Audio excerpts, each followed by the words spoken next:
Assalamualaikum warahmatullahi wabarakatuh. Puji syukur kehadiran Allah dan selawat dan salam kita kirimkan pada Nabi Muhammad SAW. Baiklah, di sini kami akan mempresentasikan hasil dari makalah kami dengan judul Pendekatan dalam Pengambilan Keputusan Etis. Dalam penyusunan makalah ini, kami beranggotakan 3 orang. Yang pertama ada saudara Rusda Eka Putra, dan yang kedua ada saudari Yuni Fatma, dan yang ketiga ada saya sendiri yaitu Sahra Matra. Sebelum masuk pada pokok pembahasan, mungkin sedikit review mengenai hasil dari rancangan makalah ini. Dalam makalah ini mungkin diawali dengan beberapa kasus yang tak asing lagi, seperti adanya kasus Enron, Arthur Andersen, dan juga revolusi dari tata kelola perusahaan akibat terciptanya Sarbanes-Oxley. Nah, dari pokok pembahasan di sini kami akan membahas mengenai analisis dampak pemangku kepentingan. Apakah kepentingan dasar dari pemangku kepentingan tersebut, bagaimana pengukuran dampak tersebut, dan apa konsep-konsep yang digunakan dalam pengambilan keputusan dari pemangku kepentingan tersebut. Dalam hal ini kami juga akan membahas beberapa kasus, seperti adanya kasus kekecewaan pelanggan Apple terhadap penurunan harga iPhone, dan juga tentang peluang penyuapan dari kasus negeri Cina. Kita langsung masuk pada pembahasan yang pertama yang akan dibahas oleh Rusda Eka Putra. Baiklah, isi makalah kami yang pertama adalah memotivasi perkembangan. Skandal Enron, Arthur Andersen, dan WorldCom menimbulkan kemarahan publik. Runtuhnya pasar modal dan akhirnya Sarbanes Online Aktor 2002 yang membawa formasi tata kelola tersebar luas. Skandal perusahaan berikutnya yang melibatkan Adelphia, Tico, Helsol, dan lainnya meningkatkan kita untuk lebih meningkatkan kesadaran masyarakat bahwa eksekutif perusahaan harus dapat membuat keputusan yang lebih baik dan harus melakukannya untuk mempertahankan portabilitas dan kelangsungan perusahaan. Berikutnya kerangka kerja pengambilan keputusan etis. Sebagai respon terhadap keputusan yang dapat mempertahankan secara etis, makalah ini menyajikan kerangka kerja praktis, komprehensif, dan beraneka ragam untuk pengambilan keputusan etis. Hal ini dirancang untuk meningkatkan pertimbangan etis dengan menyediakan yang pertama, pengetahuan dalam mengidentifikasi dan menganalisis isu-isu penting yang harus dipertimbangkan dan pertanyaan atau tantangan yang harus diungkap. Yang kedua, pendekatan untuk mengembangkan dan menerapkan faktor keputusan yang relevan ke dalam tindakan praktis. Kerangka kerja pengambilan keputusan etis, ethical decision making, menilai akuntabilitas keputusan atau tindakan yang dibuat terdampak. Yang pertama adalah konsekuensi atau kekayaan yang dibuat dalam hal keuntungan bersih atau biaya. Yang kedua, hak dan kewajiban terkenal dampak. Yang ketiga, setaraan yang dilibatkan. Dan yang terakhir adalah motivasi atau kebijakan yang diharapkan. Berikutnya pendekatan filosofis, sebuah ikhtisar, konsensualisme, utilitarianisme, deontologi, dan etika kebijakan.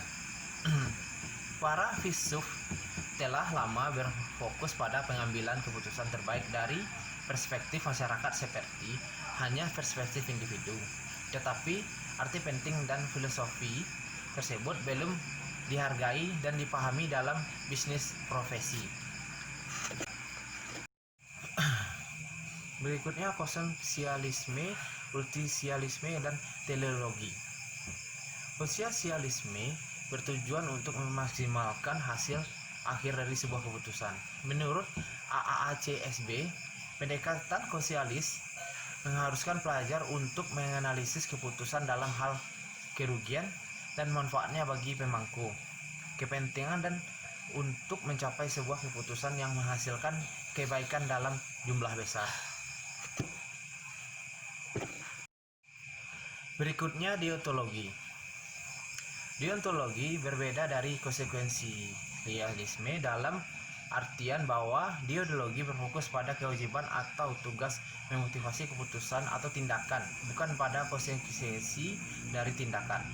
Peneralan deontologis sebagai besar didasarkan pada pemikiran Immanuel Kant tahun 1964.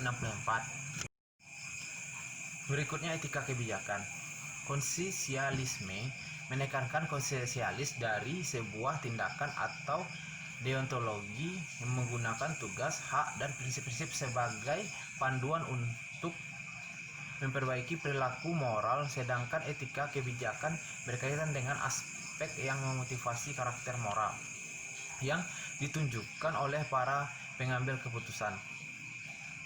Tanggung jawab khusus, salah atau layak dianggap baik, moralitas, dan hukum memiliki dua dimensi.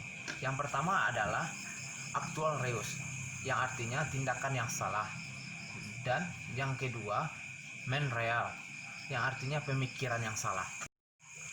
Sebagai contoh, etika kebijakan berkaitan dengan proses pengambilan keputusan yang menggabungkan kepekaan, moral, persepsi, imajinasi, penilaian, dan beberapa yang mengklaim bahwa hal ini tidak mengarah pada prinsip EDM yang mudah digunakan. Kritik lainnya yang relevan termasuk di bawah ini adalah interpretasi kebijakan adalah hal yang sensitif terhadap budaya. Yang kedua, seperti juga penafsiran dari apa yang dibenarkan atau yang benar. Yang ketiga, persepsi seseorang tentang apa yang benar pada tingkat tertentu dipengaruhi oleh ego atau kepentingan pribadi. Berikutnya, Sniff test dan aturan praktis umum, tes awal ekutabilitas sebuah keputusan. Pendekatan filosofi memberikan dasar bagi pendekatan keputusan praktis dan bantuan yang digunakan, meskipun sebagian besar eksekutif dan angkutan profesional tidak menyadari bagaimana dan mengapa demikian. Sniff test pengambilan keputusan etis. Ada beberapa pernyataan. Yang pertama adalah, akankah saya merasa nyaman jika tindakan atau keputusan ini muncul di hadapan surat kabar nasional besok pagi? Yang kedua, akankah saya bangga dengan keputusan ini? Selanjutnya, akankah ibu saya bangga dengan keputusan ini? Berikutnya, apakah tindakan atau keputusan ini sesuai dengan misi dan kode etik perusahaan? Dan yang terakhir, apakah hal ini benar bagi saya? Dan selanjutnya, aturan praktis untuk pengambilan keputusan etis. Di sini ada tabel yang menjelaskan golden rule, perlakuan orang lain seperti Anda ingin diperlakukan. Dan berikutnya, peraturan pengungkapan. Jika Anda merasa nyaman dengan tindakan atau keputusan setelah bertanya pada diri sendiri, apa Anda akan keberatan jika semua rekan, teman, dan keluarga Anda menyadari hal itu? Maka Anda harus bertindak ataukah memutuskan? Yang berikutnya, etika intuisi. Lakukan yang filsafat Anda lakukan untuk Anda lakukan. Yang berikutnya, imperatif kategoris. Jangan mengadopsi prinsip-prinsip tindakan kecuali prinsip-prinsip tersebut dapat tanpa adanya inkonsisten adopsi oleh orang lain. Dan berikutnya tentang etika profesi, yaitu menjelaskan lakukan hanya apa yang bisa Anda jelaskan di depan komite dari rekam profesional Anda. Dan berikutnya prinsip utilitarian. Lakukan apa yang terbaik dalam jumlah besar. Dan terakhir adalah prinsip kebijakan. Lakukan apa yang menunjukkan kebijakan yang diharapkan. Baiklah, saya akan melanjutkan presentasi dari rekan saya dengan poin analisis dampak pemangku kepentingan, perangkat komprehensif untuk menilai keputusan dan tindakan. Nah, seperti yang kita tahu bahwa kebanyakan pengusaha atau perusahaan saat ini dalam pengambilan keputusannya hanya didasarkan pada keputusan terhadap kepentingan pemilik perusahaan atau pemegang saham. Dan biasanya dampak dari keputusan tersebut telah diukur dalam bentuk kerugian atau keuntungan dari perusahaan. Berarti dapat kita lihat di sini bahwa pengambilan keputusan tersebut hanya didasarkan pada apakah perusahaan tersebut mampu menghasilkan laba atau malah sebaliknya. Akan tetapi pandangan tersebut baru-baru ini telah dimodifikasi menjadi dua arah atau dua pandangan. Yang pertama yaitu asumsi bahwa semua pemegang saham hanya ingin dimaksimalkan keuntungan jangka pendeknya. Berarti di sini bahwa pemegang saham hanya menginginkan keuntungan jangka pendek saja, yaitu laba dari perusahaan yang nantinya akan didistribusikan kepada para pemegang saham atau pemilik perusahaan. Akan tetapi seiring berjalannya waktu, hal ini juga mengalami perubahan karena perusahaan modern sekarang juga tertarik pada horizon waktu jangka panjang terhadap kegiatan perusahaan serta bagaimana bisnis tersebut dilakukan secara etis. Pandangan yang kedua di sini adalah hak-hak dan klaim dari mayoritas kelompok yang bukan pemegang saham dari perusahaan. Kelompok yang bukan pemegang saham di sini adalah konsumen, pemasok, kreditur, pemerhati lingkungan, masyarakat lokal, serta pemerintah. Para kelompok yang bukan pemegang saham ini juga memiliki kepentingan atau interest dalam hasil keputusan yang akan diambil nantinya. Poin berikutnya adalah kepentingan dasar para pemangku kepentingan. Nah, seperti yang kita tahu bahwa dalam mengambil keputusan yang etis, kita harus memperhatikan atau memperhitungkan kepentingan dari para pemangku kepentingan. Hal ini dilakukan agar para eksekutif dari perusahaan mampu mempertahankan dukungan dari para pemangku kepentingan tersebut. Dalam hal tersebut, ada beberapa hal yang perlu diperhatikan oleh perusahaan. Yang pertama, apakah kepentingan mereka harus menjadi lebih baik sebagai akibat dari keputusan tersebut? Dan yang kedua, keputusan akan menghasilkan distribusi yang adil antara manfaat laba dan biaya yang dibebankan. Dan yang ketiga adalah keputusan seharusnya tidak menyinggung salah satu hak setiap pemangku kepentingan, termasuk hak dari pengambilan keputusan. Dan yang terakhir, perilaku yang dihasilkan harus menunjukkan tugas yang diterima sebaik-baiknya.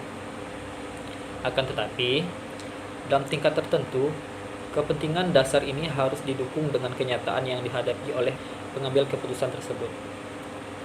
Nah, setelah fokus tersebut telah beralih menjadi kekayaan atau hasil yang telah dapat dinikmati, maka kebutuhan untuk menganalisis dampak keputusan tersebut dalam kaitannya dengan kepentingan dasar akan menjadi sangat jelas.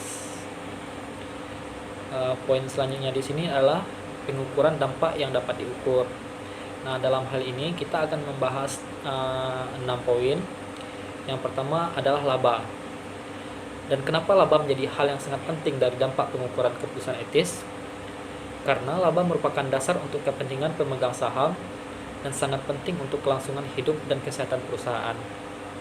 Akan tetapi laba di sini hanya ukuran jangka pendek saja. Karena untuk kondisi ini atau kondisi seperti kebalikannya, bahwa hal tersebut dapat diperbaiki ke depannya. Jika seandainya perusahaan hari ini rugi, maka ke depannya jika perusahaan mampu memaksimalkan kinerjanya, maka mungkin saja perusahaan tersebut bisa mengalami laba atau keuntungan. Selanjutnya yaitu produk yang tidak termasuk dalam laba dan dapat langsung diukur. Maksudnya di sini adalah hal-hal yang tidak berkaitan langsung dengan laba perusahaan, seperti adanya biaya-biaya yang dikeluarkan oleh individu yang bukan dari perusahaan. Contohnya seperti biaya pembersihan lingkungan yang dikeluarkan oleh masyarakat yang diakibatkan oleh operasional perusahaan. Selanjutnya yaitu produk yang tidak termasuk dalam laba atau tidak dapat langsung diukur. Maksudnya di sini adalah biaya yang dikeluarkan oleh perusahaan hasil dari pengambilan keputusan, akan tapi hasilnya dinikmati oleh orang-orang yang di luar perusahaan. Contohnya mungkin seperti sumbangan yang dikeluarkan oleh perusahaan atau pemberian beasiswa atau hal-hal yang sejenisnya. Dan yang keempat di sini adalah membawa masa depan ke masa kini. Dalam hal ini mungkin agak sedikit sulit karena perusahaan perlu menganalisis lebih jauh mengenai pengambilan keputusan karena berpondasi pada ketidakpastian. Hal ini juga ditangani secara paralel dengan analisis penganggaran modal. di mana nilai-nilai masa depan akan didiskontokan pada tingkat bunga yang mencerminkan tingkat suku bunga yang diharapkan di masa yang akan datang. Dan yang kelima, menangani ketidakpastian hasil. Sama seperti analisis sebelumnya tentang penganggaran, di sini ada perkiraan yang tidak pasti, akan tetapi telah banyak teknik yang dikembangkan untuk memasukkan ketidakpastian tersebut ke dalam analisis keputusan atau analisis pengambilan keputusan. Dan yang terakhir di sini adalah identifikasi dan tingkat pemangku kepentingan. Dalam hal ini, pengukuran laba ditambahkan oleh eksternalitas yang didiskontokan ke masa sekarang dan difaktorkan oleh hasil. Hal lebih berguna dalam menilai keputusan yang diusulkan jika dibandingkan dengan hanya dari keuntungan saja. Akan tetapi, manfaat dari analisis ini bergantung pada identifikasi penuh semua pemangku kepentingan serta apa kepentingan mereka. Selanjutnya kita akan membahas penilaian dampak yang tidak dapat dikuantifikasi. Dalam hal ini ada dua poin yang perlu kita perhatikan. Yang pertama adalah keadilan di antara para pemangku kepentingan. Karena meskipun mendapatkan perlakuan adil merupakan hak setiap individu dan kelompok, sehingga dapat berharap dengan pantasnya menerima hal tersebut. Hal ini dilakukan secara terpisah mengingat pentingnya sebuah pengambilan keputusan etis. Keadilan merupakan konsep mutlak. Hal ini dibuktikan dengan distribusi yang relatif atas manfaat dan beban yang dihasilkan dari sebuah keputusan yang diambil oleh perusahaan. Dan yang kedua adalah hak pemangku kepentingan. Karena sebuah keputusan hanya akan dianggap etis jika dampaknya tidak mengganggu hak para pemangku kepentingan. Dan hak itu seperti hak kehidupan, hak kesehatan dan keselamatan, hak perlakuan adil, hak penggunaan hati nurani, hak harga diri dan privasi, serta hak kebebasan berbicara. Pembahasan selanjutnya adalah mengenai analisis dampak pemangku kepentingan, yaitu mengenai pendekatan tradisional pengambilan keputusan. Nah, seperti yang telah kita pelajari sebelumnya di minggu-minggu yang lalu, bahwa suatu analisis etika yang komprehensif harus keluar dari model tradisional Tucker, Velasquez, dan Patin, dan memasukkan penilaian tentang motivasi, kebijakan, dan karakter yang ditampilkan dibandingkan dengan yang diharapkan oleh para pemangku kepentingan. Dan dalam hal ini ada beberapa poin yang harus dipertimbangkan, yaitu apakah keputusan itu menguntungkan. Menguntungkan maksudnya di sini adalah menguntungkan bagi pemegang saham yang biasanya itu untung jangka pendek. Dan yang kedua adalah apakah keputusan itu sah di mata hukum. Maksudnya di sini adalah apakah keputusan tersebut dapat ditegakkan oleh hukum. Dan yang ketiga, apakah keputusan itu adil. Dan maksudnya di sini adalah keadilan bagi semua. Dan yang keempat, apakah keputusan tersebut benar. Dan yang terakhir adalah apakah keputusan tersebut mendukung pembangunan berkelanjutan lebih lanjut atau hak khusus. Poin selanjutnya adalah pendekatan 5 pertanyaan tradisional. Dalam pendekatan ini tidak secara khusus memasukkan kajian mendalam tentang motivasi untuk keputusan-keputusan yang terlibat atau kebijakan atau suatu karakter yang diharapkan. Dan selanjutnya itu pendekatan standar moral tradisional. Pada pendekatan ini dilakukan untuk analisis dampak pemangku kepentingan, membangun secara langsung atas kepentingan yang mendasar dari para pemangku kepentingan. Dan dalam hal ini, dalam pendekatan ini ada 3 poin yang perlu dibahas mengenai standar moral. Yang pertama yaitu utilitarian, yaitu memaksimalkan keuntungan bersih bagi seluruh masyarakat. Dan yang kedua, hak-hak individu. Hak-hak individu itu dihormati dan dilindungi. Dan yang ketiga adalah keadilan. Adil maksudnya ini adalah distribusi manfaat dan bebannya yang adil. Selanjutnya adalah pendekatan Pastin tradisional. Dalam pendekatan yang dikembangkan Mark Pastin ini, Dia menggunakan konsep etika aturan dasar untuk menangkap gagasan bahwa individu dan organisasi memiliki aturan-aturan dasar untuk nilai-nilai fundamental yang mengatur perilaku mereka atau perilaku yang diharapkan. Akan tetapi, pendekatan ini tidak secara khusus memasukkan tinjauan kepentingan pendekatan, keputusan yang terlibat, atau kebajikan atau karakter yang diharapkan. Selanjutnya itu memperluas dan memadukan pendekatan tradisional. Nah, perlu diingat bahwa perlu kehati-hatian ketika memperluas dan menggabunggan pendekatan yang ada. Namun, untuk memastikan bahwa masing-masing bidang kebajikan, keadilan, dan dampaknya terhadap hak-hak individu telah diperiksa dalam analisis yang komprehensif agar keputusan akhir tidak menjadi masalah ke depannya. Dan pembahasan berikutnya mengenai pendekatan filosofis dan analisis dampak pemangku kepentingan. Seperti yang kita tahu bahwa ada beberapa pendekatan yang perlu ditinjau dalam pengambilan keputusan. Di antaranya adalah konsekuensialisme, deontologi, dan etika kebajikan. Ketika pendekatan tersebut merupakan landasan dan harus selalu diingat untuk menginformasikannya serta memperkaya analisis ketika menggunakan 3 pendekatan dampak pemangku kepentingan tersebut. Pendekatan analisis dampak pemangku kepentingan yang digunakan harus memberikan pemahaman tentang fakta-fakta, hak, kewajiban, serta keadilan yang terlibat dalam keputusan atau tindakan yang penting untuk analisis etika yang tepat dari motivasi, kebajikan, dan karakter yang diharapkan. Oke, selanjutnya akan dilanjutkan oleh rekan saya, Yuni Fatma. Baiklah, saya Yuni Fatma akan menjelaskan materi selanjutnya, yaitu tentang modifikasi pendekatan tradisional, analisis dampak pemangku kepentingan.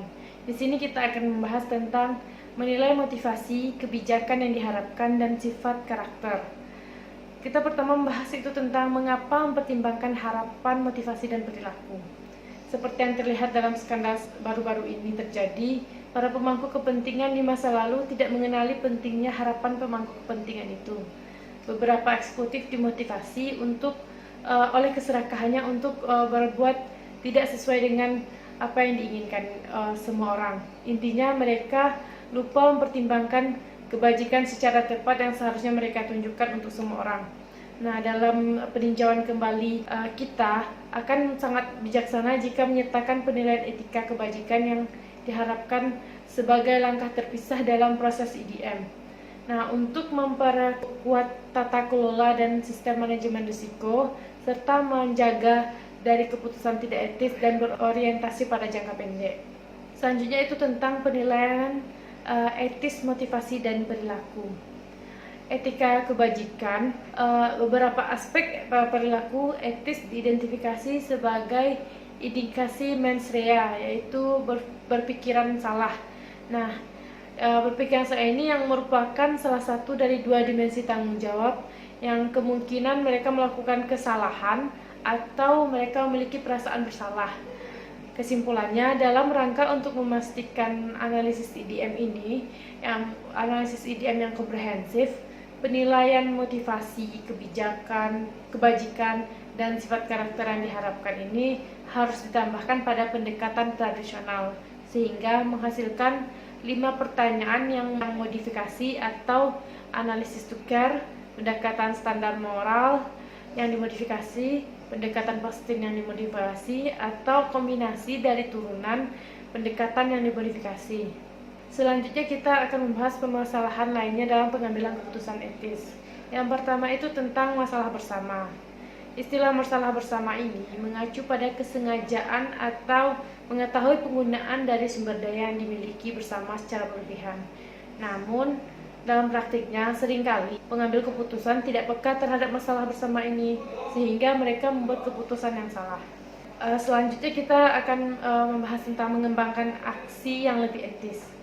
Perbaikan yang berulang-ulang adalah salah satu keuntungan dari menggunakan kerangka kerja IDM yang diusulkan. Menggunakan serangkaian pendekatan filosofis, 5 pertanyaan, standar moral, fasting, atau pendekatan bersama yang memungkinkan aspek-aspek tidak etis dari sebuah keputusan dapat teridentifikasi. Kemudian, dimodifikasi secara berulang-ulang untuk memperbaiki dampak keseluruhan dari keputusan tersebut. Yang selanjutnya kita akan membahas kekeliruan umum dalam pengambilan keputusan etis. Untuk menghindari perangkat umum pengambilan keputusan etis ini, sangatlah penting untuk melihat pengalaman dari para pengambil keputusan secara berulang-ulang membuat kesalahan. Yang pertama itu menyetujui budaya perusahaan yang tidak etis, salah menafsirkan harapan masyarakat, fokus pada hanya legalitas, keterkaitan di antara pemangku kepentingan, dan banyak hal lainnya.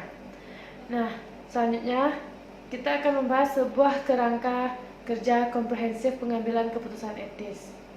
Pendekatan terbaik IDM akan tergantung pada sifat dari tindakan yang diusulkan atau dilema etika dan pemangku kepentingan yang terlibat. Pendekatan IDM apapun digunakan membuat keputusan harus mempertimbangkan semua isu yang diangkat. Ringkasan dalam langkah-langkah untuk membuat sebuah keputusan etis terdapat ada 7 langkah-langkah yang digunakan untuk analisis keputusan etis dimiliki oleh American Accounting Association pada tahun 1993. Yang pertama itu tentukan fakta, apa, siapa, lalu di mana, kapan dan bagaimana keputusan etis itu diambil. Yang selanjutnya itu menetapkan isu etis. Yang ketiga itu mengidentifikasi prinsip-prinsip utama, aturan dan nilai-nilai. Selanjutnya kita tentukan alternatif. Yang kelima itu bandingkan nilai-nilai dan alternatif serta melihat apakah muncul keputusan yang jelas. Nah, selanjutnya kita menilai konsekuensi. Yang terakhir itu kita membuat keputusan etis. Materi selanjutnya kita akan membahas tentang kasus. Kasus pertama itu tentang kekecewaan pelanggan perusahaan Apple terhadap penurunan harga iPhone. Pada tanggal 5 September tahun 2007, Steve Jobs, CEO perusahaan Apple, melakukan praktik diskriminasi harga sebagai strategi pemasarannya, yaitu menurunkan harga iPhone mereka $200 dari harga semula sebesar $599, yang merupakan harga awal perusahaan iPhone tersebut sejak dikenalkan. Nah, apakah keputusan ini etis untuk mengurangi $200 dari sudut pandang etika? Nah, seandainya jika manajemen Apple melakukan sniff test sebelum mereka mengambil keputusan, mungkin mereka akan mengambil kesimpulan bahwa keputusannya itu tidak tepat. Jika Apple hanya melihat dari sisi pemegang saham mengambil keputusan tersebut, mereka akan sadar bahwa selain pelanggan awal yang terkena imbas, perusahaan Apple sendiri juga ternoda, dan itu bisa juga berimbas terhadap pelanggan lain yang mereka coba dekati. Seandainya pihak perusahaan Apple sudah menerapkan filosofi etika tradisional, mereka akan mengetahui hal-hal seperti konsekuensialisme, isu-isu tugas, hak dan isu keadilan, dan juga kebajikan yang diharapkan. Apple seharusnya menggunakan pertanyaan Tucker framework yang dikembangkan dan dimodifikasi untuk menguji penurunan harga $200. Nah, jika begitu adanya, jawaban mereka adalah apakah hal ini menguntungkan. Nah, mereka mungkin akan mempertimbangkan hasil tidak jelas apakah menguntungkan atau tidak. Apakah hal ini legal? Mungkin kecuali perlindungan konsumen tidak disinggung. Apple harus mempertimbangkan praktik diskriminasi harga sebagai strategi pemasaran sehingga mereka tidak berlaku tidak adil atau tidak bijak terhadap pembeli awal iPhone, sehingga tidak adanya mitigasi bagi pembeli awal iPhone. Selanjutnya itu kasus tentang penyuapan peluang di Cina. John Law merupakan seorang keturunan Cina yang lahir di Amerika Utara. Dia diberi kesempatan sekali dalam seumur hidupnya. Dia diminta pergi ke Cina untuk proses pembangunan kantor baru di Cina. Dalam proses pembangunan, John Law mempekerjakan 30 atau lebih orang, akan tetapi mereka terganggu oleh otoritas setempat. Dan pada akhirnya Law menemui 3 pejabat senior dan menceritakan masalahnya. Mereka mengatakan akan lebih mudah jika John Law memberikan atau membayar $100.000 kepada 3 pejabat tersebut. Nah, John Law kebingungan kenapa dia dikirim ke Cina, karena atasannya mengatakan tidak boleh ada suap dalam hal apapun.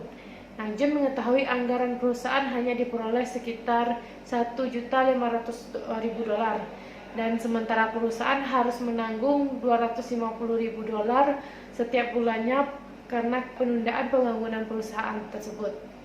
John berulang kali mengatakan pada pejabat senior kalau mereka tinggal, mereka mungkin membayar lebih banyak, sementara pejabat senior ini terus memaksa untuk disuap.